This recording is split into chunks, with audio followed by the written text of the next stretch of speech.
Welcome to social.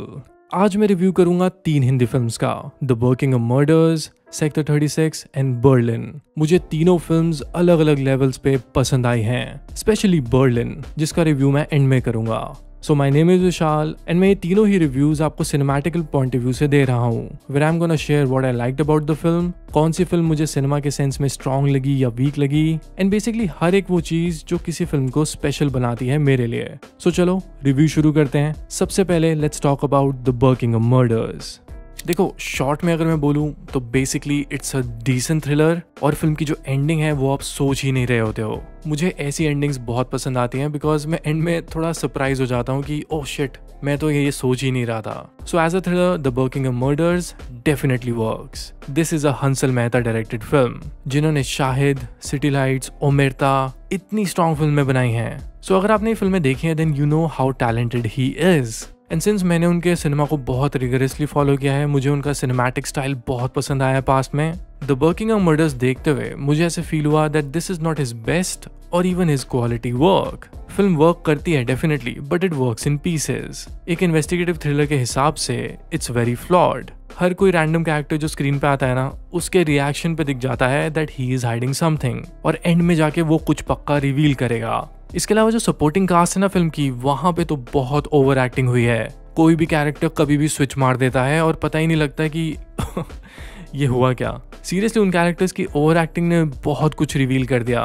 दूसरी तरफ अगर मैं स्ट्रॉन्ग परफॉर्मेंस की बात करूं तो definitely Kareena Kapoor has given a good performance. मुझे करीना के बारे में ये चीज बहुत पसंद आई है कि करियर के इस स्टेज पे होते हुए जहाँ पे वो कोई भी पॉपुलर फिल्म का पार्ट बन के एक सक्सेसफुल फिल्म अपने नाम कर सकती हैं, but she chose to do a film like Buckingham murders जहाँ पे उनकी एक्टिंग एक्सपोज भी हो सकती है अगर वो खराब हुई तो, but she definitely manages to pull off this character pretty well. So in that sense Kareena की परफॉर्मेंस इस फिल्म का सबसे बड़ा पॉजिटिव थी।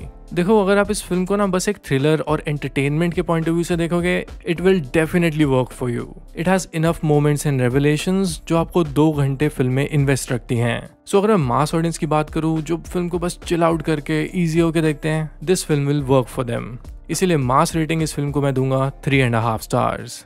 सिनेफाइल रेटिंग की बात करूं तो मैं इस फिल्म को दूंगा 2 stars. Technical point of view से, film making point of view से it's a very average film. अगर आप यूजुअली थ्रिलर सिनेमा देखते रहते हो, specially Hollywood films, then you can easily predict the plot of this film. As a cinephile it never really challenges your cinema sense. कहानी अच्छी बना लेती हैं आप।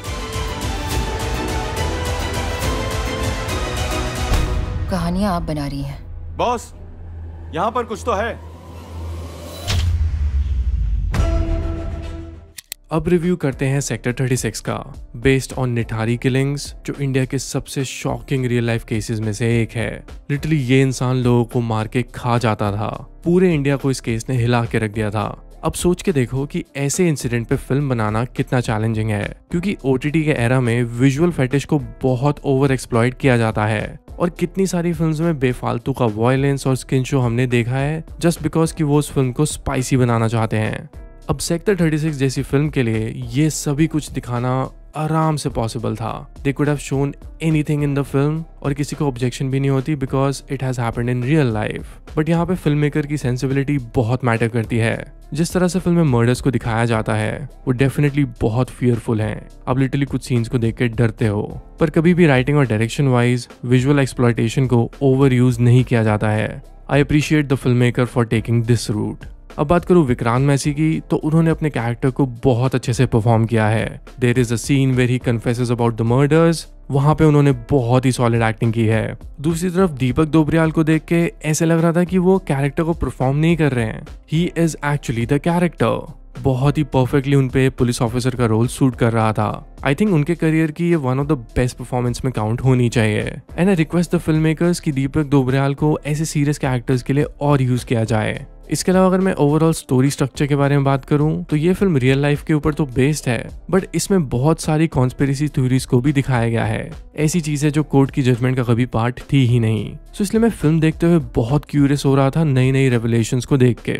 मैंने लिटरली इस केस के बारे में पूरा पढ़ लिया है इस फिल्म को देखने के बाद। इस फिल्म के डायरेक्टर आदित्य निबालकर हैं। ये उनकी फर्स्ट फिल्म है। इससे पहले उन्होंने असिस्टेंट डायरेक्टर का काम किया है इन फिल्म्स लाइक हैदर, कमीने एंड तलवार। और हाँ, अगर आपको तलवार जैसी फिल्म्स पसंद हैं, then sector 36 is of probably the same zone. I do agree कि यह कोई परफेक्ट फिल्म नहीं है, रेयरली ही कोई फिल्म परफेक्ट होती है, but it is a very intense film, you should definitely watch it. अब बात करते हैं फिल्म की रेटिंग की। मास ऑडियंस रेटिंग में इस फिल्म को दूंगा 3 स्टार्स। मासेस को फिल्म की स्टोरी टेलिंग और फिल्म का जो थ्रिल है वो काफ़ी पसंद आएगा। हाँ, डेफिनेटली काफ़ी चीज़ें प्रेडिक्टेबल भी हैं, क्योंकि हम ऐसी चीज़ें बहुत सारे सीरियल किलर फिल्म्स में देख चुके हैं, बट OTT की जो ये मास ऑडियंस है उनके लिए बहुत ही इंटरेस्टिंग फिल्म होगी देखने के लिए।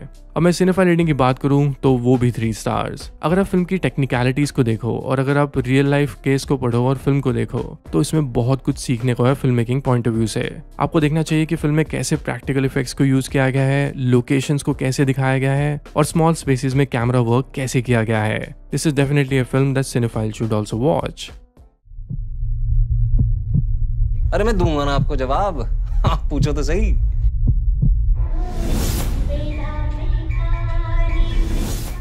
अब रिव्यू करते हैं बर्लिन का। मैं बहुत हैरान हुआ हूँ इस फिल्म को देख के।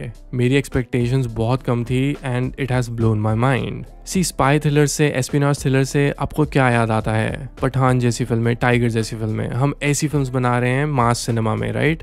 अब Berlin is a different spy film.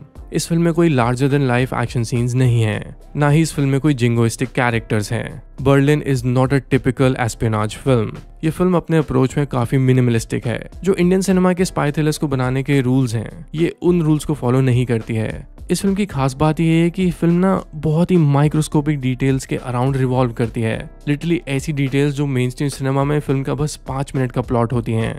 Film की जो कहानी है उसका जो बैकड्रॉप है वो रशियन प्रेसिडेंट के असैसिनेशन के अराउंड बेस्ड है। उस असैसिनेशन का इंडियन एजेंसीज को पता लगता है और एक आदमी पकड़ा जाता है जो बोल और सुन नहीं सकता है।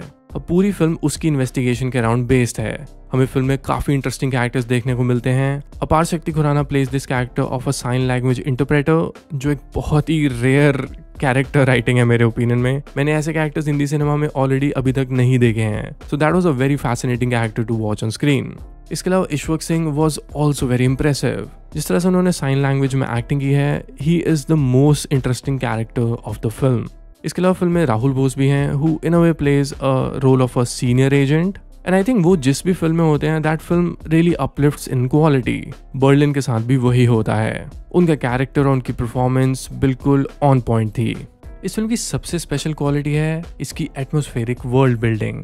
पूरी फिल्म एक अलग टाइम की फील होती है। इस फिल्म की जो येलो टोन है that really adds up to the film. हर कैरेक्टर का बिहेवियर आपको नोटिस करना चाहिए, कितना अलग दिखाया गया है। कहीं से भी वो मॉडर्न टाइम्स का नहीं लगता है। सिंस ये फिल्म 90s के एरा की है and it's made on a minimal budget, तब भी फिल्म को देखते हुए कहीं भी स्क्रीन पे तो कोई कॉम्प्रोमाइज नजर नहीं आता है। जिस तरह से ये फिल्म दिल्ली को दिखाती है वो दिल्ली तो अब एग्जिस्ट ही नहीं करता है। इसलिए मेरे ओपिनियन में अतुल सब्रवाल की जो डायरेक्शन है वो बहुत ही स्ट्रांग है। Also he is the writer of the film, तो वो पूरी फिल्म में उनका होल्ड बहुत अच्छे से नजर आता है। This is what good screen writing and direction does to a film. Berlin एक बहुत ही रेयर और स्पेशल फिल्म है। कॉमन ऑडियंस को शायद ये फिल्म उतनी पसंद ना आए because we are prone to watch spy films in a certain way, but मुझे तो पूरा सिनेफाइल हाई मिला इस फिल्म को देख के।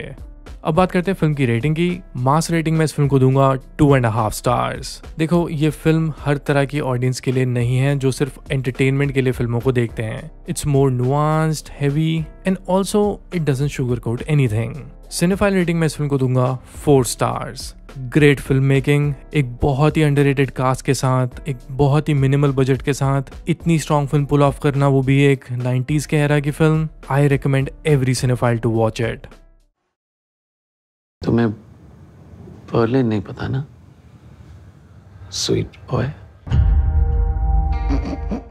ऑलराइट देन, ये तो थे 3 reviews, Buckingham murders, sector 36 and Berlin. तीनों ही फिल्म्स अपने आप में बहुत डिफरेंट थी and they had their own strengths and weaknesses. मुझे ओवरऑल इन तीनों फिल्म्स को देख के बहुत मजा आया। So you let me know in the comments कि आपको ये फिल्में कैसी लगी। मेरा ओपिनियन आपका ओपिनियन डिफरेंट भी हो सकता है, which is completely okay. So अगर आपको वैसे मेरा ओपिनियन पसंद आता है then you can follow me on Instagram, Twitter and Letterboxd as well. Alright then, I see you next week with a new video. Take care. Bye.